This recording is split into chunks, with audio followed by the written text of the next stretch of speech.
দেখো চিন্তা করিয়া হ্যাঁ, আমি যখন নতুন গ্যাসের হ্যাঁ সিলিন্ডার লইলাম, একদম নতুন আছিল আমার গ্যাসের সিলিন্ডার, তখন তো পুরান একটা জ্বালাইছে।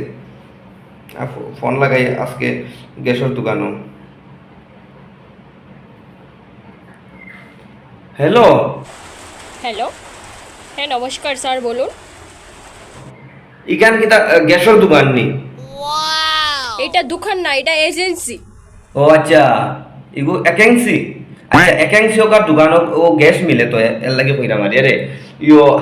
আমি যে সময় নতুন গ্যাসের সিলিন্ডার হারি লইছিলাম আরে হ্যাঁ, ও এত তো আমার নতুন আমি সিলিন্ডার কিনলাম, তে ওখান আমার এগো ফুরান এগো দিলাই কিতার লাগি তুমি তাই আমার এগো কই সকাল তুমি তাই টুকাই আমার আমার নতুন সিলিন্ডারটা দেবো, বুঝছো না কিতা হয়েছে, নাইলে কিন্তু মনে করে যে বেজার লাগি যাইব। সিলিন্ডার কি তা আপনি জীবনে প্রথম কিনছেন না? আপনি জানেন না এটার নিয়ম কারণটা?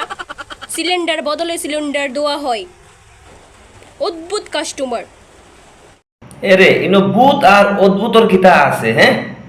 আজকে যদি মনে করেন আপনার জামাইরে নিয়া আর একজন যদি মনে করেন আমরা পাল্টাইয়া দেই, আপনি মানবাইন নাকি তা? হ্যাঁ মানতাইন তো না। কিন্তু ভূত আর অদ্ভুত আছে। আমি যে সিলিন্ডার কিনছিলাম হ্যাঁ, যে সময় নতুন এত লাল আসলো বুঝছো না নি, ও লিপস্টিক কালার গুলো আসলো, ওরকম আমি চাই বুঝছো নাকি তা হয়েছি। হ্যাঁ নাই তোমার জামাইরে নিয়া বুঝছো না পাল্টাইয়া দিলাম আমি। আমার হাজবেন্ডের সাথে আপনার সিলিন্ডারের সম্পর্ক কি বলুন তো? না কোনো সম্পর্ক নাই। এরে আজকে থাকি তোমার দোকান থেকে আমি গ্যাস আনতাম না, দরকার লাগে আমরা ফিয়াই খাইয়া ফাঁদ মারিয়া গ্যাসের সিলিন্ডার বললি হ্যাঁ, ওটা তো গ্যাস খাই দেবো তোমার অন্তরে কিরকম বই গ্যাস আনতাম না, রাখি দেবো রাখিও।